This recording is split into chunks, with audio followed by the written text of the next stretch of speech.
ਦੀ ਮੁਕੇਰੀਆਂ ਦੇ ਵਿੱਚ ਇੱਕ ਭਰਾ ਨੇ ਵੇਚੀ ਜ਼ਮੀਨ ਦੇ ਪੈਸਿਆਂ ਦੀ ਵੰਡ ਤੋਂ ਨਾਰਾਜ਼ ਹੋ ਕੇ ਵੱਡੇ ਭਰਾ ਦਾ ਕਤਲ ਕਰ ਦਿੱਤਾ ਹੈ। ਇਹ ਮੰਦਭਾਗੀ ਜਿਹੜੀ ਘਟਨਾ ਵਾਪਰੀ ਹੈ, ਇਹ ਗੜ੍ਹਦੀਵਾਲਾ ਨੇੜਲੇ ਪਿੰਡ ਰਮਦਾਸਪੁਰ ਵਿਖੇ ਵਾਪਰੀ ਹੈ ਤੇ ਛੋਟੇ ਭਰਾ ਨੇ ਵੱਡੇ ਭਰਾ ਦਾ ਤੇਜ਼ਧਾਰ ਹਥਿਆਰ ਦੇ ਨਾਲ ਕਤਲ ਕਰ ਦਿੱਤਾ ਹੈ। ਗੜ੍ਹਦੀਵਾਲਾ ਪੁਲਿਸ ਨੇ ਮ੍ਰਿਤਕ ਦੀ ਦਾਦੀ ਦੇ ਬਿਆਨ ਉੱਤੇ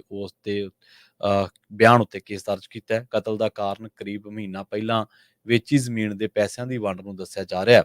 ਕਤਲ ਤੋਂ ਬਾਅਦ ਮੁਲਜ਼ਮ ਨੇ ਮਾਮਲੇ ਨੂੰ ਲੁਕਾਉਣ ਦੇ ਲਈ ਪਿੰਡ ਦੇ ਸਰਪੰਚ ਨੂੰ ਫੋਨ ਕਰਕੇ ਆਪਣੇ ਘਰ ਹਮਲਾ ਹੋਣ ਦੀ ਜਾਣਕਾਰੀ ਦਿੱਤੀ ਸੀ, ਜੋ ਕਿ ਪੁਲਿਸ ਦੀ ਜਾਂਚ ਉਪਰੰਤ ਝੂਠੀ ਨਿਕਲੀ। ਮਨਜੋਤ ਸਿੰਘ ਅਤੇ ਮਨਪ੍ਰੀਤ ਸਿੰਘ ਦੋਵੇਂ ਸਕੇ ਭਰਾ ਸੀਗੇ। ਉਹਨਾਂ ਦੇ ਮਾਪਿਆਂ ਦੀ ਮੌਤ ਹੋ ਚੁੱਕੀ ਹੈ। ਦੋਵਾਂ ਨੂੰ ਦਾਦੀ ਨੇ ਪਾਲਿਆ ਸੀ। ਦਾਦੀ ਦੇ ਮੁਤਾਬਕ ਦੋਵਾਂ ਭਰਾਵਾਂ ਦੇ ਵਿਚਕਾਰ ਵੇਚੀ ਜ਼ਮੀਨ ਦੇ ਪੈਸਿਆਂ ਦੀ ਵੰਡ ਨੂੰ ਲੈ ਕੇ ਤਕਰਾਰ ਚੱਲ ਰਿਹਾ ਸੀ। ਬੀਤੀ ਦੇਰ ਰਾਤ ਛੋਟੇ ਭਰਾ ਮਨਪ੍ਰੀਤ ਵੱਲੋਂ ਤੇਜ਼ਧਾਰ ਹਥਿਆਰ ਦੇ ਨਾਲ ਵੱਡੇ ਭਰਾ ਮਨਜੋਤ ਸਿੰਘ ਦਾ ਕਥਿਤ ਕਤਲ ਕਰ ਦਿੱਤਾ। ਇਸ ਤੋਂ ਉਪਰੰਤ ਦੋਸ਼ੀ ਵੱਲੋਂ ਸਰਪੰਚ ਸ਼ਮਿੰਦਰ ਸਿੰਘ ਨੂੰ ਫੋਨ ਕਰਕੇ ਆਪਣੇ ਘਰੇ ਹਮਲਾ ਹੋਣ ਦੀ ਸੂਚਨਾ ਦਿੱਤੀ ਗਈ। ਸਰਪੰਚ ਵੱਲੋਂ ਗੜ੍ਹਦੀਵਾਲਾ ਪੁਲਿਸ ਨੂੰ ਜਾਣਕਾਰੀ ਦਿੱਤੀ ਗਈ। ਪੁਲਿਸ ਸਰਪੰਚ ਦੇ ਨਾਲ ਮੌਕੇ ਤੇ ਪੁੱਜੀ ਤਾਂ ਘਰ ਦੀਆਂ ਲਾਈਟਾਂ ਬੰਦ ਸਨ। ਜਦੋਂ ਪੁਲਿਸ ਨੇ ਅੰਦਰ ਜਾ ਕੇ ਵੇਖਿਆ ਤਾਂ ਮਨਜੋਤ ਸਿੰਘ ਦਾ ਗਲਾ ਤੇਜ਼ਧਾਰ ਹਥਿਆਰ ਦੇ ਨਾਲ ਵੜ ਦਿੱਤਾ ਗਿਆ ਸੀ। ਐਸਐਚਓ ਗੜ੍ਹਦੀਵਾਲਾ ਹਰਦੇਵਪ੍ਰੀਤ ਸਿੰਘ ਨੇ ਦੱਸਿਆ ਕਿ ਲਾਸ਼ ਨੂੰ ਅਸੀਂ ਕਬਜ਼ੇ ਦੇ ਵਿੱਚ ਲੈ ਲਿਆ। ਘਟਨਾ ਦੀ ਜਾਣਕਾਰੀ ਮਿਲਣ ਤੇ ਡੀਐਸਪੀ ਹਰਜੀਤ ਸਿੰਘ ਰੰਧਾਵਾ ਵੀ ਮੌਕੇ ਤੇ ਪਹੁੰਚੇ। ਹੁਣ ਮ੍ਰਿਤਕ ਨੌਜਵਾਨ ਦੀ ਦਾਦੀ ਦੇ ਬਿਆਨਾਂ ਤੇ ਛੋਟੇ ਭਰਾ ਦੇ ਖਿਲਾਫ ਕਤਲ ਦਾ ਕੇਸ ਦਰਜ ਕਰ ਲਿਆ। ਕਈ ਜਿਹੜੀਆਂ ਹੋਰ ਮੀਡੀਆ ਰਿਪੋਰਟਾਂ ਨੇ ਜਾਂ ਜਿਹੜੇ ਹੋਰ ਅਦਾਰੇ ਨੇ, ਉਹਨਾਂ ਤੋਂ ਮਿਲੀਆਂ ਰਿਪੋਰਟਾਂ ਦੇ ਮੁਤਾਬਕ ਇਹ ਵੀ ਗੱਲ ਸਾਹਮਣੇ ਆਈ ਹੈ ਕਿ ਦਾਦੀ ਜਿਹੜੀ ਆ ਉਹ ਉਸ ਤੋਂ ਬਾਅਦ ਜਦੋਂ ਉਹਨੂੰ ਪਤਾ ਲੱਗ ਗਿਆ ਕਿ ਛੋਟੇ ਭਰਾ ਨੇ ਵੱਡੇ ਭਰਾ ਨੂੰ ਮਾਰਤਾ, ਤਾਂ ਉਹਨੇ ਹੋਰ ਘਰੇ ਪਨਾਹ ਲੈ ਲਈ। ਮਤਲਬ ਬੁੜੀਆਂ ਨੂੰ ਪਤਾ ਲੱਗ ਜਾਂਦਾ ਨਾ, ਕਿ ਕਿਸੇ ਨੂੰ ਵੀ ਪਤਾ ਲੱਗ ਜਾਂਦਾ ਕਿ ਜਦੋਂ ਘਰੇ ਕੋਈ ਕਾਤਲ ਫਿਰਦਾ ਤੇ ਉੱਥੇ ਰਹਿਣਾ ਸੁਰੱਖਿਅਤ ਨਹੀਂ। ਉਹ ਵਿਚਾਰੇ ਬਜ਼ੁਰਗ ਨੇ ਤੇ ਕਈ ਮੀਡੀਆ ਦੇ ਵਿੱਚ ਇਹ ਵੀ ਚਰਚਾ ਸੁਣੀ ਅਦਾਰਿਆਂ ਦੇ ਵਿੱਚ ਕਿ ਉਹ ਜਿਹੜੀ ਦਾਦੀ ਸੀ ਜਿਹਦੇ ਬਿਆਨਾਂ ਤੇ ਕੇਸ ਦਰਜ ਕੀਤਾ, ਉਹਨੂੰ ਇਹ ਲੱਗਿਆ ਕਿ ਸ਼ਾਇਦ ਇਹ ਮੈਨੂੰ ਵੀ ਨਾ ਮਾਰ ਦੇਵੇ ਇਹ ਮੁੰਡਾ। ਤੇ ਉਸ ਤੋਂ ਬਾਅਦ ਫਿਰ ਉਹ ਗਵਾਂਢੀਆਂ ਦੇ ਘਰੇ ਗਈ। ਇਹ ਵੀ ਕਈ ਕਈ ਥਾਈਂ ਚਰਚਾ ਸੁਣੀ ਕਿ ਉਹ ਰਾਤ ਨੂੰ ਬਜ਼ੁਰਗ ਵਿਚਾਰੇ ਬਾਹਰ ਰਹਿ ਕੇ ਉਹਨਾਂ ਨੇ ਵਕਤ ਵੇਲਾ ਪਾਸ ਕੀਤਾ। ਹੁਣ ਪਤਾ ਨਹੀਂ ਕਿਹਦੀ ਜਾਣਕਾਰੀ ਸਹੀ ਹੈ ਜਾਂ ਨਹੀਂ ਸਹੀ, ਪਰ ਇਹਨਾਂ ਦਾ ਜਿਹੜਾ ਆਪਸੀ ਝਗੜਾ ਸੀ ਦੋਵਾਂ ਭਰਾਵਾਂ ਦਾ, ਉਹ ਜ਼ਮੀਨ ਵੇਚੀ ਸੀ ਇਹਨਾਂ ਨੇ। ਇਹਨਾਂ ਦੇ ਮਾਪੇ ਜਿਹੜੇ ਉਹ ਹੈ ਨਹੀਂ ਸੀਗੇ, ਉਹਨਾਂ ਦੀ ਮੌਤ ਹੋ ਚੁੱਕੀ ਹੈ ਤੇ ਦਾਦੀ ਨੇ ਇਹਨਾਂ ਦੋਨਾਂ ਭਰਾਵਾਂ ਨੂੰ ਪਾਲਿਆ ਸੀਗਾ। ਆਪਾਂ ਅਗਲੀ ਖਬਰ ਦੇ ਵੱਲ ਵੱਧਦੇ ਹਾਂ, ਗੱਲ ਕਰਦੇ ਹਾਂ ਕਿਸਾਨਾਂ ਦੇ ਅੰਦੋਲਨ ਦੀ। ਕਿਸਾਨ ਅੰਦੋਲਨ ਦਾ ਪਹਿਲਾ ਮਹੀਨਾ ਪੂਰਾ ਹੋਣ ਤੇ ਅੰਦੋਲਨਕਾਰੀ ਕਿਸਾਨਾਂ ਨੇ ਦੇਸ਼ ਭਰ ਦੇ ਵਿੱਚ ਸ਼ਹੀਦ ਕਿਸਾਨ ਸ਼ੁਭਕਰਨ ਸਿੰਘ ਦੀਆਂ ਅਸਥੀਆਂ ਦੀ ਕਲਸ਼ ਯਾਤਰਾ ਕੱਢਣ ਦਾ ਐਲਾਨ ਕੀਤਾ ਹੈ। ਇਸ ਦਾ ਆਗਾਜ਼ 16 ਮਾਰਚ ਨੂੰ ਹਰਿਆਣਾ ਤੋਂ ਕੀਤਾ ਜਾਣਾ। ਇਸੇ ਦੌਰਾਨ ਜਿੱਥੇ 22 ਮਾਰਚ ਨੂੰ ਹਿਸਾਰ ਵਿਖੇ ਸ਼ਰਧਾਂਜਲੀ ਸਮਾਰੋਹ ਹੋਵੇਗਾ, ਉੱਥੇ 31 ਮਾਰਚ ਨੂੰ ਅੰਬਾਲਾ ਨੇੜਲੇ ਮੌੜਾ ਪਿੰਡ ਦੇ ਵਿੱਚ ਵੀ ਸਮਾਰੋਹ ਹੋਵੇਗਾ। ਬਾਕੀ ਰਾਜਾਂ ਦੇ ਵਿੱਚ ਕੀਤੀ ਜਾਣ ਵਾਲੀ ਕਲਸ਼ ਯਾਤਰਾ ਸੰਬੰਧੀ ਤਰੀਕਾਂ ਦਾ ਐਲਾਨ ਬਾਅਦ ਦੇ ਵਿੱਚ ਕੀਤਾ ਜਾਵੇਗਾ। ਇਹ ਜਾਣਕਾਰੀ ਸ਼ੰਭੂ ਬਾਰਡਰ ਤੇ ਪ੍ਰੈਸ ਕਾਨਫਰੰਸ ਦੇ ਦੌਰਾਨ ਕਿਸਾਨ ਆਗੂ ਸਰਵਣ ਸਿੰਘ ਪੰਧੇਰ, ਜਗਜੀਤ ਸਿੰਘ ਡੱਲੇਵਾਲ ਅਤੇ ਇਹਦੇ ਨਾਲ ਮਨਜੀਤ ਸਿੰਘ ਘਮਾਣਾ ਤੇ ਹੋਰ ਹਰਿਆਣਾ ਅਤੇ ਬਿਹਾਰ ਦੇ ਕਿਸਾਨ ਆਗੂਆਂ ਨੇ ਸਾਂਝੀ ਕੀਤੀ ਹੈ। ਅਗਲੀ ਖਬਰ ਦੇ ਵੱਲ ਵਧੀਏ ਤੇ ਗੱਲ ਕਰੀਏ ਆਪਾਂ ਭਾਜਪਾ ਨੇ ਲੋਕ ਸਭਾ ਚੋਣਾਂ ਦੇ ਲਈ 72 ਉਮੀਦਵਾਰਾਂ ਦੀ ਦੂਜੀ ਲਿਸਟ ਜਿਹੜੀ ਆ ਉਹ ਜਾਰੀ ਕਰ ਦਿੱਤੀ ਹੈ। ਖੱਟਰ ਨੂੰ ਕਰਨਾਲ ਤੋਂ, ਅਨੁਰਾਗ ਠਾਕੁਰ ਨੂੰ ਹਮੀਰਪੁਰ ਤੋਂ ਤੇ ਨਿਤਿਨ ਗਡਕਰੀ ਨੂੰ ਨਾਗਪੁਰ ਤੋਂ ਮੈਦਾਨ ਦੇ ਵਿੱਚ ਉਤਾਰਿਆ ਗਿਆ। ਭਾਰਤੀ ਜਨਤਾ ਪਾਰਟੀ ਨੇ ਆਗਾਮੀ ਲੋਕ ਸਭਾ ਚੋਣਾਂ ਦੇ ਲਈ 72 ਉਮੀਦਵਾਰਾਂ ਦੀ ਦੂਜੀ ਸੂਚੀ ਜਾਰੀ ਕਰ ਦਿੱਤੀ ਹੈ। ਕੁਝ ਪ੍ਰਮੁੱਖ ਉਮੀਦਵਾਰਾਂ ਦੇ ਵਿੱਚ ਹਰਸ਼ ਮਲਹੋਤਰਾ ਪੂਰਬੀ ਦਿੱਲੀ, ਹਰਿਆਣਾ ਦੇ ਸਾਬਕਾ ਮੁੱਖ ਮੰਤਰੀ ਮਨੋਹਰ ਲਾਲ ਖੱਟਰ ਕਰਨਾਲ, ਰਾਓ ਇੰਦਰਜੀਤ ਸਿੰਘ ਗੁੜਗਾਉਂ, ਕਰਨਾਟਕ ਦੇ ਸਾਬਕਾ ਮੁੱਖ ਮੰਤਰੀ ਬਸਵਰਾਜ ਬੋਮਈ ਹਵੇਰੀ ਤੋਂ, ਪੰਕਜਾ ਮੁੰਡੇ ਬੀੜ, ਅਨਿਲ ਬਲੂਨੀ ਗੜਵਾਲ, ਉੱਤਰਾਖੰਡ ਦੇ ਸਾਬਕਾ ਮੁੱਖ ਮੰਤਰੀ ਤ੍ਰਿਵੇਂਦਰ ਸਿੰਘ ਰਾਵਤ ਹਰਿਦੁਆਰ, ਤੇਜਸਵੀ ਸੂਰੀਆ ਬੰਗਲੌਰ ਦੱਖਣੀ, ਕੇਂਦਰੀ ਮੰਤਰੀ ਪ੍ਰਹਲਾਦ ਜੋਸ਼ੀ ਧਾਵੜ, ਪਿਊਸ਼ ਗੋਇਲ ਮੁੰਬਈ ਉੱਤਰੀ, ਨਿਤਿਨ ਗਡਕਰੀ ਨਾਗਪੁਰ ਅਤੇ ਅਨੁਰਾਗ ਸਿੰਘ ਠਾਕੁਰ ਹਮੀਰਪੁਰ ਤੋਂ ਲੋਕ ਸਭਾ ਦੀ ਚੋਣ ਲੜਨਗੇ।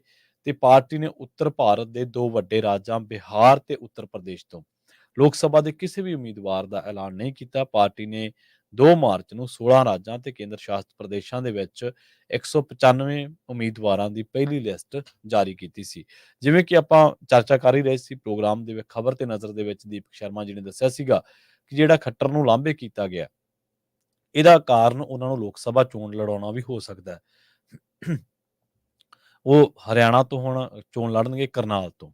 ਕਰਨਾਲ ਉਹੀ ਇਲਾਕਾ ਜਿੱਥੇ ਭਾਜਪਾ ਦਾ ਗੜ੍ਹ ਤਾਂ ਮੰਨਿਆ ਜਾਂਦਾ ਹੈ, ਪਰ ਅਸਲ ਦੇ ਵਿੱਚ ਕਰਨਾਲ ਦੇ ਵਿੱਚ ਇੱਕ ਐਸਡੀਐਮ ਨੇ ਮਾਫ ਕਰਨਾ, ਐਸਡੀਐਮ ਨੇ ਜਦੋਂ ਪਹਿਲਾਂ ਕਿਸਾਨ ਅੰਦੋਲਨ ਹੋਇਆ ਸੀਗਾ ਉਦੋਂ ਕਿਹਾ ਸੀਗਾ ਕਿ ਜੇਕਰ ਕਿਸੇ ਕਿਸਾਨ ਨੇ ਸੁਰੱਖਿਆ ਘੇਰਾ ਤੋੜਿਆ ਤਾਂ ਉਹਨਾਂ ਦਾ ਸਿਰ ਤੋੜ ਦਿਓ ਤੁਸੀਂ।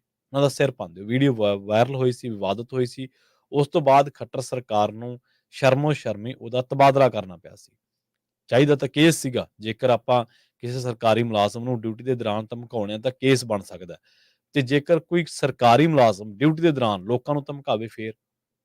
ਕਿ ਲੋਕਾਂ ਦੀ ਕੋਈ ਡਿਗਨਿਟੀ ਨਹੀਂ ਹੈ, ਕਿ ਲੋਕਾਂ ਨੂੰ ਤੁਸੀਂ ਬੰਦੇ ਨਹੀਂ ਮੰਨਦੇ, ਮਨੁੱਖ ਨਹੀਂ ਮੰਨਦੇ, ਇਨਸਾਨ ਨਹੀਂ ਮੰਨਦੇ। ਸੋ ਉਹਦੇ ਤੇ ਵਿਭਾਗੀ ਕਾਰਵਾਈ ਹੋਣੀ ਚਾਹੀਦੀ ਸੀ, ਪਰ ਇਹਨਾਂ ਨੇ ਤਬਾਦਲੇ ਨਾਲ ਹੀ ਉਸ ਬੰਦੇ ਦਾ ਬੁੱਤਾ, ਜਿਹੜਾ ਮਾਮਲੇ ਦਾ ਬੁੱਤਾ ਕਹਿ ਸਕਦੇ ਹਾਂ ਆਪਾਂ, ਉਹ ਸਾਰ ਦਿੱਤਾ। ਹੁਣ ਖੱਟਰ ਸਾਹਿਬ ਦੇ ਬਾਰੇ ਆਪਣੇ ਪੰਜਾਬੀ ਖਾਸੇ ਖੁਸ਼ ਨੇ ਕਿ ਭਾਈ ਇਹਨਾਂ ਦੀ ਕੁਰਸੀ ਚਲੀ ਗਈ। ਇਹਨਾਂ ਨੇ ਜ਼ੁਲਮ ਕੀਤਾ, ਇਹਨਾਂ ਨੇ ਆਹ ਕੀਤਾ, ਇਹਨਾਂ ਨੇ ਫਲਾਨ ਕੀਤਾ। ਇਹਦੇ ਵਿੱਚ ਕੋਈ ਦੋ ਰਾਏ ਨਹੀਂ ਕਿ ਖੱਟਰ ਸਾਹਿਬ ਥੋੜ੍ਹਾ ਜਿਹਾ ਕੇਂਦਰ ਦੇ ਇਸ਼ਾਰੇ ਦੇ ਉੱਤੇ ਜਿੰਨਾ ਕੁ ਉਹਨਾਂ ਨੂੰ ਕਿਹਾ ਸੀ, ਉਸ ਤੋਂ ਵੀ ਵੱਧ, ਕਿਉਂਕਿ ਕਈ ਵਾਰੀ ਲੀਡਰ ਵਫ਼ਾਦਾਰੀ ਸਾਬਤ ਕਰਨ ਦੇ ਮਾਮਲੇ ਦੇ ਵਿੱਚ ਪੈ ਜਾਂਦੇ ਕਿ ਅਸੀਂ ਵਫ਼ਾਦਾਰੀ ਸਾਬਤ ਕਰਦੇ ਹਾਂ, ਅਸੀਂ ਦੱਸਦੇ ਹਾਂ ਕਿ ਅਸੀਂ ਤੁਹਾਡੇ ਜ਼ਿਆਦਾ ਜਿਹੜੇ ਵਫ਼ਾਦਾਰ ਹੈ। ਸੋ ਉਸ ਮਾਮਲੇ ਦੇ ਵਿੱਚ ਹੁਣ ਇਹਨਾਂ ਨੇ ਕੀ ਕੀਤਾ ਕਿ ਸਾਰੀਆਂ, ਜਿਵੇਂ ਆਪਾਂ ਖਨੌਰੀ ਬਾਰਡਰ ਦਾ ਜ਼ਿਕਰ ਕੀਤਾ, ਜਿਵੇਂ ਆਪਾਂ ਸ਼ੰਭੂ ਦਾ ਜ਼ਿਕਰ ਕੀਤਾ, ਜਿਵੇਂ ਆਪਾਂ ਡੱਬ ਵਾਲੀ ਦਾ ਜ਼ਿਕਰ ਕੀਤਾ, ਜਾਂ ਹੋਰ ਜਿਹੜੇ ਜਿੱਥੋਂ ਵੀ ਐਂਟਰੀ ਪੁਆਇੰਟਸ ਨੇ ਪੰਜਾਬ ਤੇ ਹਰਿਆਣਾ ਤੋਂ, ਇਹਨਾਂ ਨੇ ਸਾਰੇ ਥਾਂ ਪੁਲਿਸ ਲਾਤੀ। ਔਰ ਹਾਈਵੇ ਰੋਕ ਕੇ ਇਹਨਾਂ ਦੀ ਪੁਲਿਸ ਨੇ ਪੈਲਟ ਗਨ, ਇਹਨਾਂ ਦੀ ਪੁਲਿਸ ਨੇ pellet gun, rubber bullet, water cannon ਤੇ ਹੋਰ ਕੀ ਕੁਛ ਨਹੀਂ, ਅਥਰੂ ਗੈਸ ਦੇ ਗੋਲੇ, ਸੱਚੀ-ਮੁੱਚੀ ਵੀ ਗੋਲੀਆਂ, ਜਿਹੜੀਆਂ ਅਸਲੀ ਗੋਲੀਆਂ ਉਹ ਵੀ ਮਾਰੀਆਂ। ਜਿਵੇਂ ਆਪਾਂ ਇੱਕ ਦਿਨ ਤਫਤੀਸ਼ ਦੇ ਉੱਤੇ ਗੱਲ ਕਰ ਰਹੇ ਸੀਗੇ, ਜਿਹੜੀ ਸ਼ਹੀਦ ਸ਼ੁਭਕਰਨ ਸਿੰਘ ਦੀ ਡੈਥ ਹੋਈ ਹੈ, ਉਸ ਮਾਮਲੇ ਦੀ ਜਿਹੜੀ ਤਫਤੀਸ਼ ਹੈ, ਉਹਦੇ ਚ ਪਿੱਤਲ ਦੇ ਛਰੇ ਮਿਲੇ ਨੇ। ਉਹਨਾਂ ਦੀ ਪੋਸਟਮਾਰਟਮ ਰਿਪੋਰਟ ਦੇ ਵਿੱਚ ਆਪਾਂ ਜ਼ਿਕਰ ਕੀਤਾ ਸੀਗਾ, ਰਿਪੋਰਟ ਦਾ ਪੂਰੀ ਦਾ। ਤਾਂ ਹੁਣ ਇਹ ਬੰਦਾ, ਇਹ ਇਨਸਾਨ, ਇਹ ਮੁੱਖ ਮੰਤਰੀ ਸਾਹਿਬ ਜਿਹੜੇ ਕਿ ਹੁਣ ਸਾਬਕਾ ਹੋ ਚੁੱਕੇ ਨੇ, ਅਸਲ ਦੇ ਵਿੱਚ ਇਹ ਤਾਂ ਜੋ ਇਹਨਾਂ ਨੂੰ ਉੱਤੋਂ ਕਹਿ ਦਿੱਤਾ ਗਿਆ, ਇਹ ਉਹਦੇ ਤੇ ਪੂਰ ਚੜਾਉਂਦੇ ਨੇ, ਉਹਦੇ ਮੁਤਾਬਕ ਚੱਲਦੇ ਨੇ। ਪਰ ਆਪਣੇ ਲਈ ਖੁਸ਼ੀ ਵਾਲੀ ਗੱਲ ਨਹੀਂ ਹੈ। ਅਸੀਂ ਐਵੇਂ ਜਸ਼ਨਾਂ ਦੇ ਵਿੱਚ ਡੁੱਬ ਜਾਂਦੇ ਹਾਂ। ਅਸਲ ਦੇ ਵਿੱਚ ਸਾਨੂੰ ਇਹ ਗੱਲ ਸਮਝਣੀ ਪੈਣੀ ਹੈ ਕਿ ਸਾਡੇ ਜਿੰਨੇ ਵੀ ਲੀਡਰ ਨੇ, ਚਾਹੇ ਉਹ ਪੰਜਾਬ ਦੇ ਨੇ, ਚਾਹੇ ਉਹ ਹਰਿਆਣੇ ਦੇ ਨੇ, ਚਾਹੇ ਉਹ ਰਾਜਸਥਾਨ ਦੇ ਨੇ, ਕਾਂਗਰਸ ਤੇ ਭਾਰਤੀ ਜਨਤਾ ਪਾਰਟੀ ਤੇ ਆਮ ਆਦਮੀ ਪਾਰਟੀ, ਚਲੋ ਖੇਤਰੀ ਪਾਰਟੀਆਂ ਨੂੰ ਮੈਂ ਵਿੱਚ ਨਹੀਂ ਗਿਣਦੇ ਆਪਾਂ, ਇਹ ਤਿੰਨੇ ਨੈਸ਼ਨਲ ਪਾਰਟੀਆਂ ਨੇ। ਇਹਨਾਂ ਦੇ ਜਿਹੜੇ ਲੀਡਰ ਨੇ, ਉਹ ਸਟੇਟ ਮੈਕੈਨਿਜ਼ਮ ਤੋਂ ਬਾਹਰ ਨਹੀਂ। ਉਹਨਾਂ ਦੇ ਨਾਂ ਬਦਲ ਸਕਦੇ ਆ, ਉਹਨਾਂ ਕੁਰਸੀਆਂ ਤੋਂ ਥਾਵਾਂ ਬਦਲ ਸਕਦੀਆਂ, ਪਰ ਕਰਨਗੇ ਉਹ ਉਹੀ ਜਿਹੜਾ ਉੱਤੋਂ ਆਰਡਰ ਹੋਊਗਾ। ਹੁਣ ਤੁਸੀਂ ਦੇਖੋ ਕਿ ਪ੍ਰਤਾਪ ਸਿੰਘ ਬਾਜਵਾ ਦੀ ਇੱਕ ਗੱਲ ਦਾ ਆਪਾਂ ਜ਼ਿਕਰ ਕਰ ਲੈਂਦੇ ਇੱਥੇ। ਉਹ ਕਹਿ ਰਹੇ ਸੀ ਕੱਲ ਕਿ ਜਿਹੜੀ ਆਮ ਆਦਮੀ ਪਾਰਟੀ ਹੈ, ਇਹ ਕੌਮੀ ਨਾਗਰਿਕਤਾ ਸੋਧ ਕਾਨੂੰਨ ਦੇ ਉੱਤੇ ਆਪਣਾ ਸਟੈਂਡ ਸਪਸ਼ਟ ਕਰੇ। ਔਰ ਇਹ ਗੱਲ ਸਹੀ ਵੀ ਹੈ ਉਹਨਾਂ ਦੀ। ਬੇਸ਼ੱਕ ਆਪਾਂ ਉਹਨਾਂ ਦੀ ਪੋਲਿਟਿਕਸ ਨਾਲ ਇਤਫਾਕ ਨਹੀਂ ਰੱਖਦੇ, ਸਹਿਮਤ ਨਹੀਂ ਹੈਗੇ, ਪਰ ਇਹ ਗੱਲ ਉਹਨਾਂ ਦੀ ਸਹੀ ਹੈ ਕਿ ਇਹ ਸਟੈਂਡ ਸਪਸ਼ਟ ਕਰਨ। ਸਟੈਂਡ ਹੁਣ ਦੋ ਤਰ੍ਹਾਂ ਦਾ। ਪਹਿਲਾ ਸਟੈਂਡ ਇਹ ਹੈ ਕਿ ਪਾਰਟੀ ਪੱਧਰ ਤੇ ਤੁਹਾਡਾ ਕੀ ਸਟੈਂਡ ਹੈ, ਤੁਸੀਂ ਕੀ ਕਹਿ ਰਹੇ ਹੋ। ਪਾਰਟੀ ਪੱਧਰ ਤੇ ਤਾਂ ਚਲੋ ਇਹਨਾਂ ਦੇ ਲੀਡਰਾਂ ਨੇ ਕਿਹਾ ਕਿ ਅਸੀਂ ਆਹ ਚੀਜ਼ਾਂ ਹੋਣੀਆਂ ਚਾਹੀਦੀਆਂ, ਆਹ ਚੀਜ਼ਾਂ ਹੋਣੀਆਂ ਚਾਹੀਦੀਆਂ। ਇੱਕ ਸਟੈਂਡ ਹੁੰਦਾ ਸਰਕਾਰ ਦਾ, ਜਿਹੜਾ ਸਰਕਾਰ ਵਿਧਾਨ ਸਭਾ ਦੇ ਵਿੱਚ ਲੈਂਦੀ ਹੈ। ਕੈਪਟਨ ਅਮਰਿੰਦਰ ਸਿੰਘ ਨੇ ਇਸ ਕਾਨੂੰਨ ਦਾ ਵਿਰੋਧ ਕੀਤਾ ਸੀ, ਵਿਧਾਨ ਸਭਾ ਦੇ ਵਿੱਚ ਕੀਤਾ ਸੀ।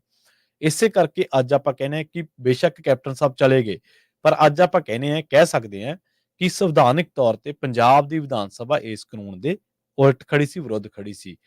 ਹੁਣ ਸਟੈਂਡਾਂ ਦੀ ਗੱਲ ਕਰ ਲਓ, ਜੇ ਪਾਰਟੀ ਦਾ ਤਾਂ ਜਾਂ ਸਰਕਾਰ ਦਾ। ਹੁਣ ਦਰਬਾਰਾ ਸਿੰਘ ਨੂੰ ਇੰਦਰਾ ਗਾਂਧੀ ਕਹਿੰਦੀ ਕਿ ਸਾਈਨ ਕਰ ਇੱਥੇ, ਜੋ ਮੈਂ ਕਹਿਤਾ ਉਹਦੇ ਤੇ ਸਾਈਨ ਕਰ ਦੇ ਤੂੰ। ਉਹ ਕਹਿੰਦਾ ਠੀਕ ਹੈ, ਉਹਨੇ ਕਰਤੇ। ਜੇ ਉਹ ਚਾਹੁੰਦਾ ਤਾਂ ਅੜ ਸਕਦਾ ਸੀ।